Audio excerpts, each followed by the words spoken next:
Hello YouTube, I'm Dave Grayson, godmother of pharmacology, and in today's session I wanted to talk to you about how to manage your reflux over the Christmas period. So lots of people suffer from acid reflux. Some people might get it occasionally, other people might have a hiatus hernia or suffer from recurrent Gerd, and I often see lots of people suffering quite a lot with symptoms and asking what they can eat and drink over the festive period. And the first thing to be aware of is that acid reflux can occur when the muscle at the top of the stomach, referred to as the lower esophageal sphincter, doesn't work properly. So this muscle is designed to open to allow the passage of food that we've swallowed into the stomach, and should then close to hold that food in the stomach, preventing it from coming back. And there's lots of discussion about what causes acid reflux. Do people make too much stomach acid? Do they not make enough stomach acid? And for me, there are a number of reasons why we have reflux. That might be that we eat too quickly. It may well be that we eat too close to bed. It might be that we have an issue with that sphincter not working properly. It could just be that we're eating when we're stressed. So there's a number of reasons why this might be happening. It's more common if you've got a hiatus hernia, which means that that sphincter muscle isn't working properly. So it's much easier for the stomach contents to come up. And sometimes it can be because you're eating those foods that allow that muscle to relax. So there's lots of reasons why you might be getting acid reflux. And a few days ago I did a session on the gallbladder, and the gallbladder for me is a big cause of acid reflux, which is often overlooked. So if you're experiencing acid reflux that comes all the way into your mouth, into your nose, if you've got a build-up of mucus, if you get back pain, rib pain, burping, then I do recommend that you go and have a watch of that video, because I did share some tips in there that could help you with that. So that video complements this video. But if we're thinking about standard reflux and Christmas, what we need to think about are the things that are going to make that worse. So one of the things that we know is those foods that help to relax the muscle, or they don't really help, that they relax the muscle. So that includes, unfortunately, all the things that we like to eat, which includes alcohol, chocolate, peppermint, coffee, tomato, high amounts of fatty food, but also just huge amounts of fatty foods as well. So that can lead for a pretty miserable Christmas for people that suffer from acid reflux. And I'm not saying that making all of these changes will mean that you can eat and drink what you like, but I'm going to try and share a couple of tips that might just help you survive the misery and have at least a bit of a happy time over the festive period. So for me, one of the first things to be aware of is the impact of stress on the digestive system. So when you're stressed, your digestive system slows down, it has to play catch up, everything is impacted. So if you can try to manage your stress over the festive period, certainly I know that stress, over the Christmas period can be quite high, the pressure, the busyness, the family, the finances, there's lots of stress. But I think if we can make sure that we take time to breathe and relax before eating our food, that we're sat at a table, that we are taking time to anticipate the food that we're going to eat, that we take time to chew that food, so that we're making sure that we're giving our digestive system a fighting chance. So once we've done that, we then need to think about the foods that we're eating. And I think the more relaxed you are, the slower you eat, the more you chew, the more chance you've got of getting away with a little bit of food. For me, The issue with reflux is the devil's in the dosage. So if you're eating quickly, if you're stressed, if you're sat on a chair on the couch watching TV, if you're not focusing on the digestive process, your ability to cope with those other foods is going to be greatly impacted. The second thing is, if you know that certain foods trigger your reflux, then think about the quantities that you're going to eat. The more of it you eat, the greater the reflux risk is going to be. And if all else fails, if you know that you're going to have a reflux trigger and you're going to suffer, it's far better to have a dose of Gaviscon immediately after eating those foods than it is to allow the reflux to happen and then react to it then. So if you know that having a chocolate dessert is going to give you reflux and you want that chocolate dessert, then make sure you follow it with a dose of Gaviscon so that that can form a plug at the top of the stomach and prevent that reflux from being as severe or as significant as it may well be.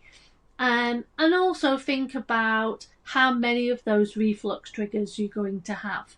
So it may well be that you forgo the alcohol at the Christmas meal so that you can have the foods that you enjoy, and that you have an alcoholic drink on a different day when you look more at the foods. So think about the total amount of things that you're going to be eating, and the amount that you're going to be drinking, and just moderate it. So try and avoid as many of those triggers as you can. But if you are going to have those triggers, make sure that you've focused on that digestive process. Make sure that you're trying to relax. One of the things I like to do before eating food, or I like to recommend before people eat their meals, is some alternate nostril breathing. And what that does is that calms the nervous system down and helps to start that rest and digestive process.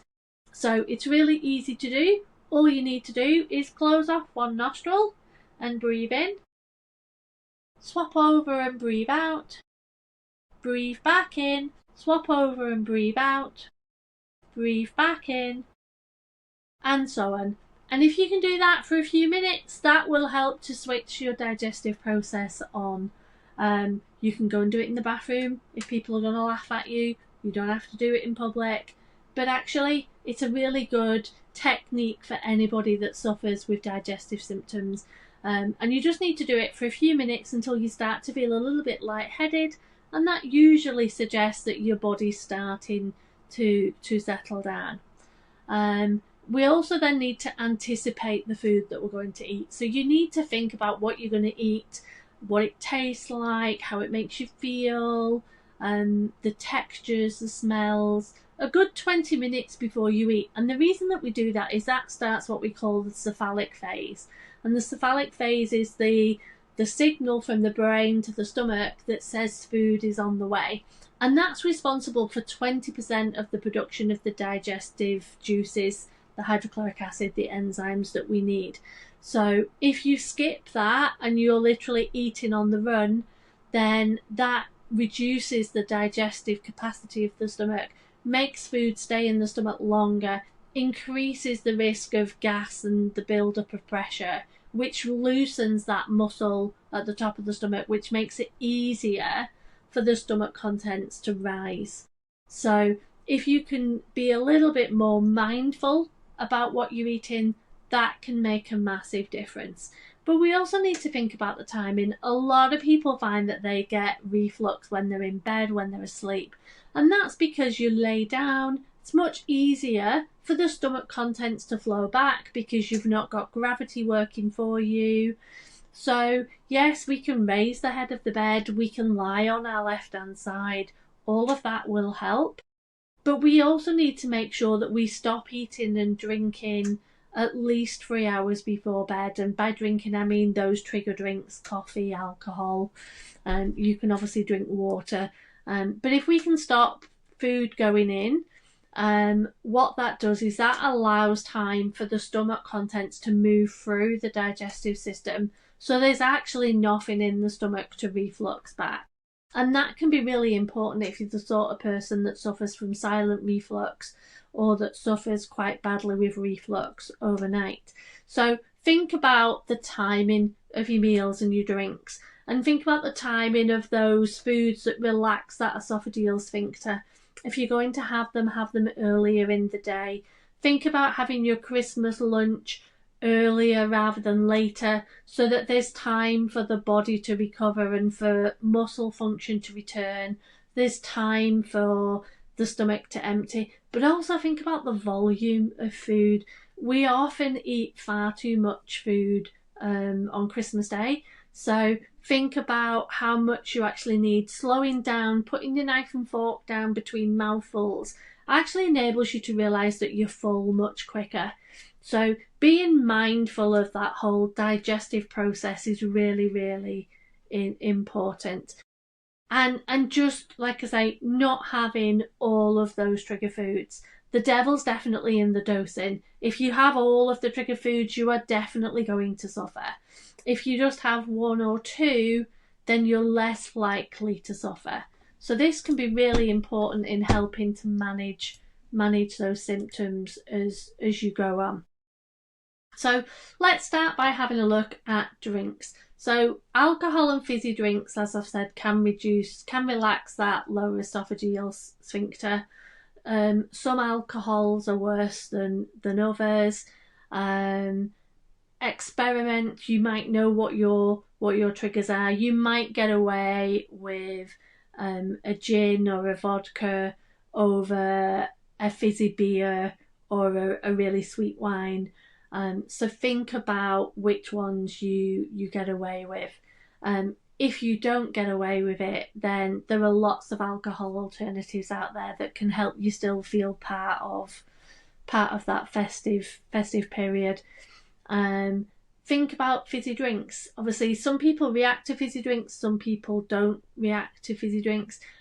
What can be really good if you're gonna have a gin and tonic, if gin doesn't do too much damage to the muscle in your stomach, but the tonic's quite fizzy and can obviously have that impact, to make sure that you stir it well and let it settle so that some of that gas and that bubbles can release. So you've got the flavour of the tonic without all of the fizz. That can be really helpful. Popping a little bit of ice in can also help to disperse some of the fizz, though some people find ice can help. Cold drinks can make the digestive system worse. So it's ultimately about what works for you. But that can be a really easy way of trying to minimise it.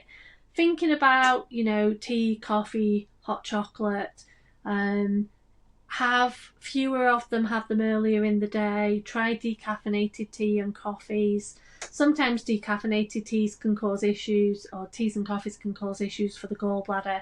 So it really is about thinking about your triggers. And as I've said, if you are going to have those triggers, follow it with a dose of Gaviscon, because if you allow the reflux to happen, the discomfort has occurred, the acid has gotten in contact with the esophagus, the damage is done. So one of the best ways to manage this festive process is to use Gaviscon or an alginate. There are lots of other products that contain alginates. Gaviscon is the one that most people know. I am not sponsored by Gaviscon in any way, but that's the version that most people know. And it's much better to take it preemptively when you know you're having a trigger food than it is to wait until that has happened. So also on top of those foods that we've already talked about, the tomato, the chocolate, we've also got things like citrus, chilies, spices, and all of those can create an issue. So try and avoid, the really spicy chili foods. Think about the fat content. Milk, cheese, dairy products can cause an issue. And if milk, cheese and dairy products are a particular trigger, then again, I do recommend that you go and watch the gallbladder video that I did a couple of days ago, because that will give you some recommendations that will enable you to deal with that. fatty food in the gallbladder is a key trigger of reflux for some people, and there are some simple things that we can do to support that. You still just about got enough time to get hold of the things that you need to be able to manage that. If you're watching this video today's Tuesday. If you're seeing this video and Christmas Day is already gone, then at least you might have time to do something about it before New Year. And obviously these are things that will serve you well into 2026 regardless. So do again think about the sheer burden of those things, and remember that eating in a calm manner, eating slowly, preparing the body to digest food will increase your body's ability to digest and handle these foods, so that the relaxation of the esophageal sphincter is less of an issue. So the more focused you can be on the digestive process, the better.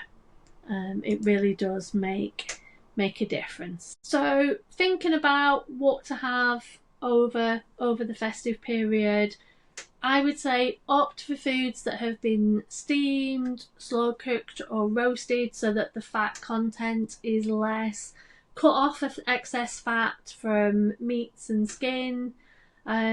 Choose meals that have been cooked without butter, and limit heavy creamy sauces.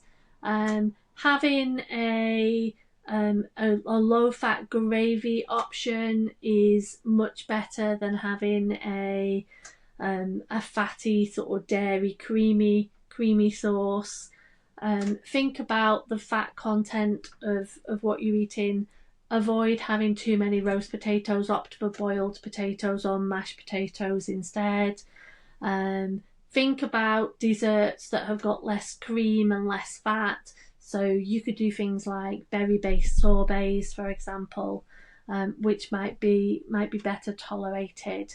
And opt for herbs over spices in cooking whenever you can, and all of that should help to reduce the likelihood of things coming back.